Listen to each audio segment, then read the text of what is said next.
Babylon का ऊँटों का व्यापारी। इंसान को जितनी ज्यादा भूख लगती है उसका दिमाग उतनी ही ज्यादा स्पष्टता से काम करता है। इसके अलावा वो भोजन की खुशबू के प्रति उतना ही ज्यादा संवेदनशील भी हो जाता है। अज्योर का पुत्र तरकाद निश्चित रूप से ऐसा ही महसूस कर रहा था। 2 दिन से उसके मुंह में अन्न का दाना भी नहीं गया था। उसने सिर्फ 2 छोटे अंजीर खाए थे जो उसने एक बगीचे की दीवार के ऊपर से चुरा कर तोड़े थे। वो इससे ज्यादा इसलिए नहीं तोड़ पाया क्योंकि तभी बगीचे की मालकिन गुस्से में बाहर निकल आई और उसे पकड़ने के लिए सड़क पर भागने लगी। उसकी तीखी चीख अब भी तरकाद के कानों में गूंज रही थी। हालांकि इस समय वो बाजार से गुजर रहा था। इसी कारण वो खुद पर इतना संयम रख पा रहा था कि बाजार में फल बेचने वाली महिलाओं की ललचाने वाली टोकरियों तक अपनी बेचैन उंगलियों को न पहुंचने दे।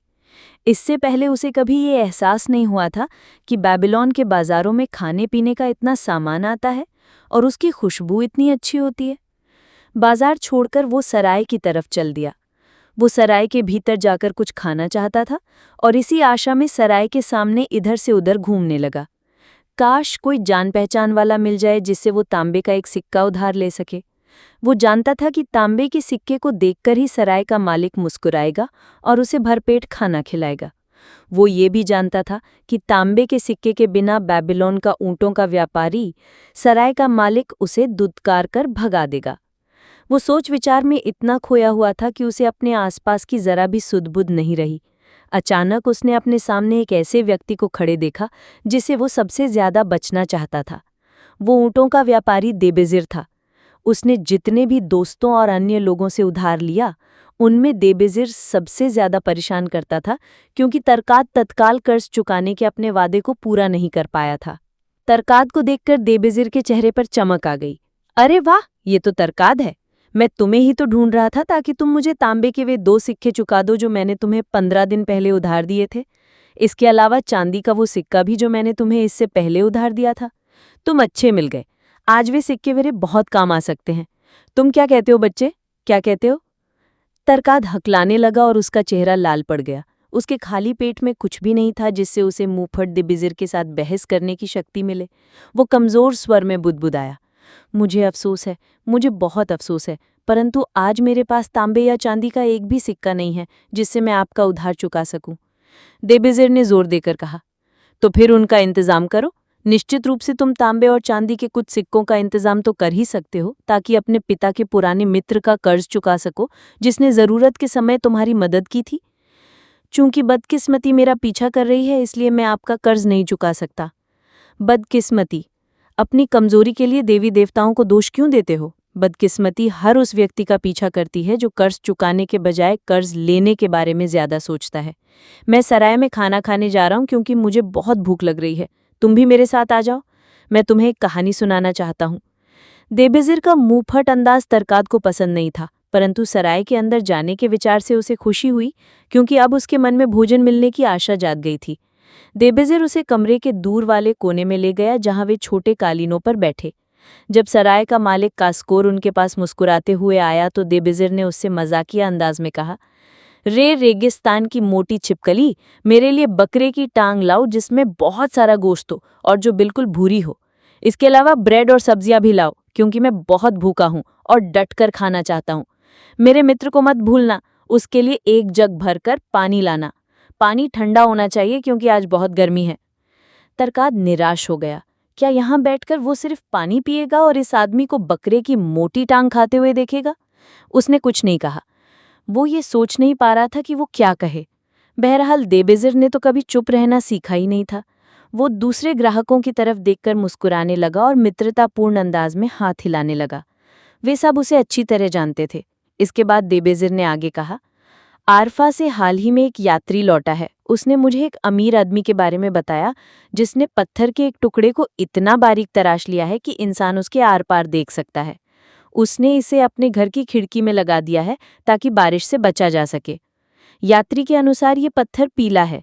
जब यात्री ने इसके आर पार देखा तो बाहर की दुनिया विचित्र दिख रही थी और अपने वास्तविक रंग रूप में नजर नहीं आ रही थी। इस बारे में तुम क्या कहते हो तरकाद? क्या तुम्हें लगता है कि इंसान को दुनिया वास्तविकता से अलग दिख सकती है? शायद, युवक ने कहा। उसकी दिलचस्पी कहानी से ज्यादा बकरे की मोटी टांग में थी जो देबेजिर के सामने रखी थी। मैं जानता हूं कि यह सच है क्योंकि मैंने दुनिया को वास्तविकता से भिन्न रंग में देखा है। मैं तुम्हें एक कहानी सुनाने जा रहा हूं, उससे तुम ये जान जाओगी कि मैं दुनिया को फिर से सही रंगों में कैसे देख पाया। पड़ोस में खाना खा रहा एक व्यक्ति अपने पड़ोसी से फुसफुसाया, देबेजिर कहानी सुना रहा है। उसने अपने कालीन को पास खींच लिया। बाकी भोजन करने वाले लोग भी अपना भोजन लेकर वहीं आ गए और एक अर्धवृत्त बना लिया। उनकी चपर चपर खाने की आवाजें तरकाद के कानों में गूंज रही थी। सिर्फ तरकाद ही था जिसके सामने भोजन नहीं था। देबेजिर ने उसके लिए भोजन नहीं मंगाया था, नहीं उसने तरकाद को ब्रेड का वो टुकड़ा उठाने का इशारा किया था जो प्लेट से फर्श पर गिर गया था। देबेजिर ने बकरे की टांग का एक बड़ा हिस्सा काटने के बाद कहा, आज जो कहानी मैं सुनाने जा रहा हूं वो मेरे शुरुआती जीवन के बारे में है।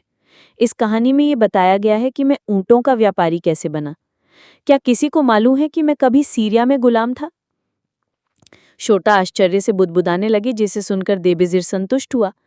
देबेजिर ने बकरे की टांग को एक बार फिर कुतरने के बाद कहा, युवावस्था में मैंने अपने पिता का व्यवसाय यानी काथी बनाना सीखा। मैं उनकी दुकान में उनके साथ काम करता था और फिर मेरी शादी हो गई। मैं युवा था, परंतु मुझमें ज्यादा योग्यता नहीं थी, इसलिए मैं बहुत कम कमा पाता था, सिर्फ इतना कि मैं जैसे तैसे अपनी पत्नी का खर्च उतरा पाता था। मैं बहुत सी अच्छी चीज़ों की लालसा करता था, परंतु मेरे पास उन्हें खरीदने के पैसे नहीं थे। जल्दी मैंने पाया कि पैसे न होने के बावजूद दुकानदार मुझे उधारी पर सामान देने के लिए तैयार थे। युवा और अनुभवहीन होने के कारण मैं ये नहीं जानता था कि जो व्यक्ति अपनी कमाई से ज्यादा खर्च करता है वो अनावश्यक भोग विलास के बीज बोता है और आगे चलकर उसे मुश्किलों और अपमान की फसल काटनी पड़ती है। चूंकि मैं ये नहीं जानता था, इसलिए मैंने अपने अरमानों को पूरा किया और अपनी पत्नी और घर के लिए विलासिता की वस्तुएं उधारी पर खरीद लीं। मैं जितना उधार चुका सकता था उतना चुकाता रहा। कुछ समय तक तो सब कुछ ठीक चला, परंतु बाद में मैंने पाया कि मैं अपनी आमदनी से एक साथ दोनों काम नहीं कर सकता था। मैं अपनी आमदनी में या तो अपना खर्च चला सकता था या फिर अपना कर्ज चुका सकता था। कर्जदार अपना उधार वसूल करने के लिए मेरा पीछा करने लगे और मेरी जिंदगी दुखद बन गई। मैंने अपने मित्रों से उधार लिया, परंतु उनका कर्ज भी नहीं चुका पाया। चीजें बदतर से बदतर होती गईं। मैंने अपनी पत्नी को मायके भेज दिया और खुद बेबीलोन छोड़कर दूसरे शहर में जाने का फैसला किया, जहां मुझे बेहतर अवसर मिल सके। 2 साल तक मैंने कारवान के व्यापारियों के यहाँ काम किया। इस दौरान मैं बहुत बेचैन और दुखी रहा। इसके बाद मैं डकैतों के गिरोह में शामिल हो गया जो रेगिस्तान में निशस्त्र कारवान की तलाश में भटकते हैं। इस तरह के काम हमारे खानदान के नाम पर कलंक थे, परंतु मैं दुनिया को रंगीन पत्थर से देख रहा था और मुझे ये एहसास नहीं हो रहा था कि मेरा कितना पतन हो गया है। हमारे पहले अभियान में हमें सफलता मिली। हमने बहुत सा सोना, रेशम के कपड़े और अन्य मूल्यवान वस्तुएं लूट ली। हमने लूट के सामान को गिनीर ले जाकर खर्च कर दिया। दूसरी बार हमारी किस्मत उतनी अच्छी नहीं रही। जैसे ही हमने सामान लूटा, कुछ सशस्त्र लोगों ने हम पर हमला कर दिया। ये भाले वाले उस कबीले के मुखिया ने भेजे थे जिसे कारवां संरक्षण के लिए पैसे देते थे। हमारे 2 लीडर्स मारे गए और बाकी सब लोगों को पकड़कर दमिश्क ले जाया गया, जहां हमारे कपड़े उतारकर हमें गुलामों के रूप में बेच दिया गया।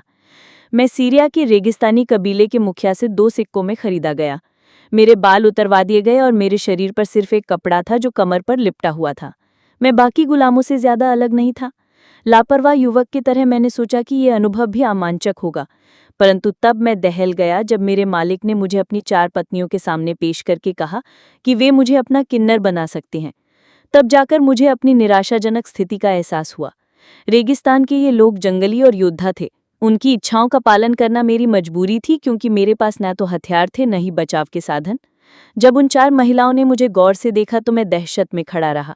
मैं सोच रहा था कि क्या मुझे उनसे दया की आशा करना चाहिए। पहली पत्नी सीरा बाकी तीनों पत्नियों से बड़ी थी। मेरी तरफ देखते समय उसका चेहरा भावहीन था। मुझे उससे दया की कतई उम्मीद नहीं थी। मैंने दूसरी पत्नी की तरफ आशा भरी नजर डाली। वो एक घमंडी सुंदरी थी जो मेरी तरफ इतनी उदासीनता से देख रही थी जैसे जमीन पर रेंगते किसी कीड़े को। बाकी दोनों पत्नियां हंस रही थीं जैसे ये कोई दिलचस्प मजाक हो। सजा का इंतजार करते हुए मुझे ऐसा लगा जैसे एक युग बीत गया हो। हर महिला चाहती थी कि दूसरी महिला फैसला करे। अंत में सीरा ने ठंडी आवाज में कहा, हमारे पास बहुत से किन्नर हैं, परंतु ऊँटों की देखभाल करने वाले गुलाम बहुत कम हैं। जो है वे किसी काम के नहीं हैं। आज मैं अपनी बीमार माँ से मिलने जाना चाहती हूँ, परंतु ऐसा कोई गुलाम नहीं है जिस पर मैं भरोसा कर सकूं कि वो ऊँटों को ठीक से ले जाएगा। इस गुलाम से पूछो कि क्या वो ऊँटों की देखभाल कर सकता है। इस पर मेरे मालिक ने मुझसे पूछा, तुम ऊँटों के बारे में क्या जानते हो? अपनी खुशी को छुपाने की कोशिश करते हुए मैंने जवाब दिया, मैं उन्हें बिठा सकता हूँ, उन पर बोझ लाद सकता हूँ, उन्हें बिना थके लंबी यात्राओं पर ले जा सकता हूँ और अगर ज़रूरत हो तो मैं उनके साजो सामान की मरम्मत भी कर सकता हूँ। मेरे मालिक ने कहा, ऐसा लगता है गुलाम को ऊँटा संभालने का अनुभव है। सीरा, अगर तुम चाहो तो तुम इस गुलाम को अपने ऊँटों की देखभाल के लिए रख सकती हो। इस तरह मुझे सीरा के हवाले कर दिया गया। उसी दिन मैं उसे ऊँट पर बिठाकर उसकी बीमार माँ से उसे मिलवाने ले गया। यात्रा लंबी थी और मुझे उसकी मदद के लिए उसे धन्यवाद देने का अवसर भी मिल गया। मैंने उसे ये भी बताया कि मैं जन्म से गुलाम नहीं था और मेरे पिता बेबीलोन के एक सम्मानित काथी बनाने वाले थे। मैंने उसे अपने बारे में बहुत कुछ बताया, परंतु उसके जवाब सुनकर मैं उलझन में पड़ गया और बाद में मैंने उसकी बातों पर काफी विचार किया। तुम खुद को स्वतंत्र व्यक्ति कैसे कह सकते हो जब तुम्हारी कमजोरी ने तुम्हारा ये हाल कर दिया है? अगर किसी व्यक्ति में गुलाम की आत्मा है तो चाहे वो जन्म से कुछ भी हो, अंततः वो गुलाम ही बन जाएगा। इंसान भी पानी की तरह अपने स्तर पर पहुंच जाता है। अगर किसी व्यक्ति में स्वतंत्र नागरिक की आत्मा है तो अपने दुर्भाग्य के बावजूद अंततः सम्मानित नागरिक बन जाएगा। मैं 1 साल से ज्यादा समय तक बाकी गुलामों के साथ रहा, परंतु मैं उनसे जुड़ नहीं पाया। एक दिन सीरा ने मुझसे पूछा, शाम को बाकी गुलाम आपस में मिलते हैं और एक दूसरे के साथ हंसी मजाक करते हैं, परंतु तुम अपने तंबू में अकेले क्यों बैठे हो? इस पर मैंने जवाब दिया, मैंने आपकी कई बातों पर विचार किया है। मुझे नहीं लगता कि मुझ में गुलाम की आत्मा है। मैं उनमें से एक नहीं बन सकता, इसलिए मैं अलग बैठता हूँ। उसने मुझे विश्वास में लेकर कहा, मुझे भी अलग बैठना पड़ता है। मेरे माता पिता ने बहुत दहेज दिया था और इसी कारण मेरे पति ने मुझसे शादी की थी। बहरहाल उन्हें मुझसे ज़रा भी प्रेम नहीं है। हर औरत की हसरत होती है कि वो माँ बने, परंतु मेरी ये हसरत अधूरी है। मैं बांझ और निसंतान हूँ, इसलिए मुझे अलग बैठना पड़ता है। अगर मैं मर्द होती तो इस तरह गुलामों जैसी जिंदगी जीने के बजाय आत्महत्या कर लेती, लेकिन हमारे कबीले की परंपराओं में औरत और गुलाम में कोई खास फर्क नहीं है। मैंने सीरा से अचानक पूछा, अब आप मेरे बारे में क्या सोचती हैं? मुझ में मर्द की आत्मा है या गुलाम की? उसने जवाब दिया, तुमने बेबीलोन में जो कर्ज लिए थे, क्या तुम उन्हें चुकाना चाहते हो? हाँ, मैं चाहता तो हूँ, परंतु मुझे ऐसा करने का कोई रास्ता दिखाई नहीं देता। अगर तुम समय गुजर जाने दोगे और उन्हें चुकाने की कोशिश नहीं करोगे तो तुम में गुलाम की घृणित आत्मा है। जो व्यक्ति खुद का सम्मान नहीं करता वो गुलाम ही होता है, और जो व्यक्ति अपने कर्ज नहीं चुकाता है वो खुद का सम्मान नहीं कर सकता है। परंतु मैं क्या कर सकता हूँ? मैं तो सीरिया में गुलाम हूँ। कमज़ोर आदमी, तुम जिंदगी भर सीरिया में ही गुलाम बने रहोगे। मैं कमज़ोर नहीं हूँ, मैंने गुस्से से कहा। इसे साबित करके दिखाओ। कैसे? क्या हमारा महान सम्राट अपने दुश्मनों से हर संभव तरीके से और पूरी ताकत से नहीं लड़ता है? तुम्हारा कर्ज ही तुम्हारा दुश्मन है। उसी ने तुम्हें बेबीलोन से खदेड़ दिया है। तुमने उससे लड़ना छोड़ दिया है, इसलिए अब वो तुमसे ज्यादा ताकतवर बन गया है। अगर तुम मर्द की तरह लड़ते तो तुम जीत सकते थे, तब शहर के लोग तुम्हारा सम्मान करते, परंतु तुम में उससे संघर्ष करने का हौसला नहीं था, और देखो आज तुम्हारा ये हाल है कि तुम गुलाम हो। मैंने उसके निर्दयी आरोपों के बारे में काफ़ी सोचा। मैंने अपनी रक्षा में कई बातें सोची जिनसे मैं सीरा के सामने साबित करूं कि मैं दिल से गुलाम नहीं था। बहरहाल मुझे ऐसा करने का अवसर नहीं मिल पाया। 3 दिन बाद सीरा की दासी मुझे अपनी मालकिन के पास ले गई। सीरा ने कहा, मेरे माँ बहुत बीमार है। मेरे पति के रेवड़ के 2 सबसे अच्छे ऊँटों को तैयार करो, उन पर लंबी यात्रा के लिए पानी की मशकें और खाने का सामान बांध लो। मेरी दासी तुम्हें रसोई से भोजन दे देगी। मैंने ऊँटों को तैयार किया। मैं इस बात पर हैरान था कि दासी ने खाने का इतना ज्यादा सामान क्यों बांधा था, क्योंकि सीरा की माँ जहाँ रहती थी वहाँ पहुँचने में 1 दिन से भी कम समय लगता था। दासी सबसे पीछे वाले ऊँट पर सवार थी और मैं अपनी मालकिन की ऊँट को रास्ता दिखा रहा था। उनके माँ के घर पहुँचते पहुँचते काफ़ी अंधेरा हो चुका था। सीरा ने दासी को अंदर भेजने के बाद कहा, देबजीर, तुम में स्वतंत्र नागरिक की आत्मा है या गुलाम की? मैंने जोर देकर कहा, स्वतंत्र नागरिक की। अब तुम्हारे सामने इसे साबित करने का अवसर आ गया है। इस वक्त तुम्हारे मालिक शराब के नशे में धुत हैं और उनके सिपहसालार भी मदहोश हैं। इन ऊँटों को लेकर यहाँ से भाग जाओ। इस थैले में तुम्हारे मालिक की पोशाक है, जिससे तुम्हें वेश बदलने में मदद मिलेगी। मैं कहूँगी कि जब मैं अपनी बीमार माँ के पास थी तब तुम ऊँट चुराकर भाग गए। मैंने उससे कहा, आप में महारानी की आत्मा है। मेरी बहुत इच्छा होती है कि आप भी मेरे साथ चलें ताकि मैं आपको खुशी प्रदान कर सकूं। उसने जवाब दिया, खुशी उस भागने वाली पत्नी को नहीं मिलती जो दूर देशों में अनजान लोगों के बीच इसकी तलाश करती है। अब तुम अपने रास्ते जाओ, रेगिस्तान के देवता तुम्हारी रक्षा करे, क्योंकि तुम्हारी मंजिल दूर है और रास्ते में तुम्हें खाने पीने को कुछ नहीं मिलेगा। भागने के लिए मुझे ज्यादा प्रोत्साहित करने की जरूरत नहीं थी। मैंने उससे दिल से धन्यवाद दिया और रात के अंधेरे में दूर चल दिया। मुझे उस अजीब स्थान का कोई ज्ञान नहीं था और सिर्फ एक हल्का सा आभास था कि बेबीलोन किस दिशा में है। बहरहाल मैं बहादुरी से पहाड़ियों की दिशा में रेगिस्तान के पार चल दिया। मैं एक ऊंट पर सवार हुआ और दूसरे को अपने पीछे पीछे चलने का इशारा किया। मैंने पूरी रात यात्रा की और अगले पूरे दिन भी। मैं जानता था कि मालिक का सामान चुराकर भागने वाले गुलामों को बहुत सख्त सजा दी जाती है। उस शाम को मैं एक उजाड़ सी जगह पर पहुंचा। रेगिस्तान की तरह यहाँ भी कोई नहीं रहता था। नुकीली चट्टानों ने मेरे वफादार ऊँटों के पैर जख्मी कर दिए थे। वो बहुत धीमे धीमे और करहते हुए चल रहे थे। मुझे रास्ते में इंसान तो क्या, जानवर तक नहीं मिला। मैं अच्छी तरह समझ सकता था कि इस उजाड़ जगह पर कोई क्यों नहीं रहता था। उसके बाद की यात्रा इतनी भीषण थी कि बहुत कम लोग उसे करने के बाद जिंदा बचे होंगे। हर दिन हम धीरे धीरे चलते रहे। हमारे पास जितना भोजन और पानी था वो सब खत्म हो गया। सूरज की गर्मी निर्ममता से हमें झुलसा रही थी। 9वें दिन शाम को मैं अपनी ऊँट से फिसलकर गिर पड़ा। मैं जानता था कि मैं इतना कमज़ोर हूं कि दोबारा ऊँट पर नहीं चढ़ पाऊंगा और इसी उजाड़ जगह पर मर जाऊंगा। मैं ज़मीन पर ही पसर गया और सो गया। मेरी आंख जो लगी वो सूरज की पहली किरण निकलने पर ही खुली। मैंने उठकर अपने चारों तरफ देखा।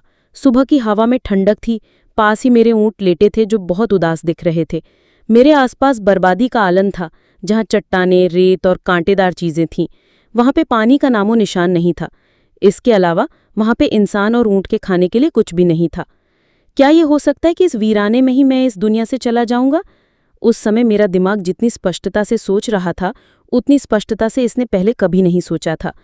अब मेरा शरीर बहुत कम महत्वपूर्ण लग रहा था। मेरे होंठ सूखे थे और उनसे खून निकल रहा था।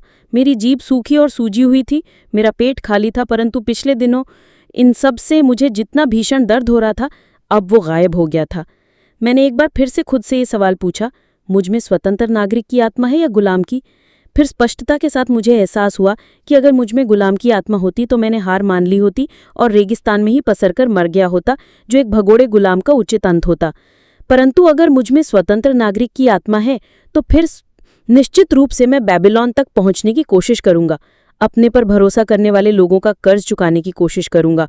अपनी प्रेम करने वाली पत्नी को खुशी प्रदान करूंगा और अपने माता पिता को शांति और संतुष्टि प्रदान करूंगा। सीरा ने कहा था, तुम्हारा कर्ज ही तुम्हारा दुश्मन है। उसी ने तुम्हें बेबीलोन से खदेड़ दिया है। हाँ, ये सही है। मर्द की तरह उसका मुकाबला क्यों नहीं किया? मैंने अपनी पत्नी को मायके क्यों भेज दिया? फिर एक अजीब चीज हुई। पूरी दुनिया अलग नजर आने लगी।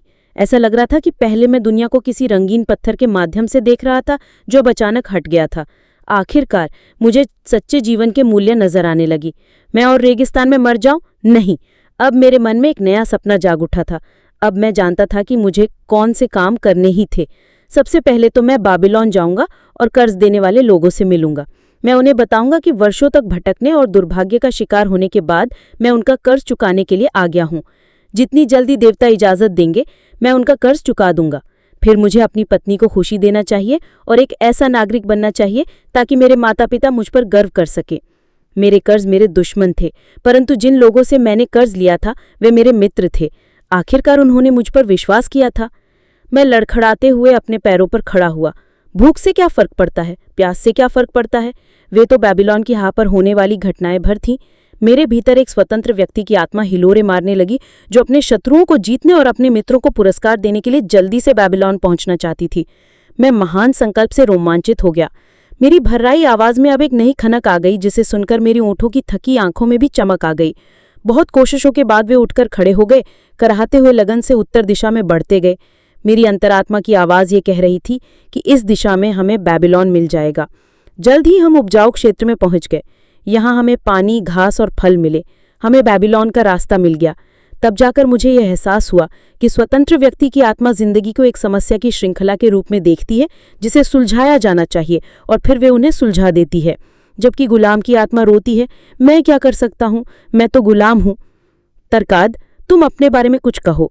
क्या तुम्हारे पेट की भूख ने तुम्हारे दिमाग को बहुत स्पष्ट कर दिया है?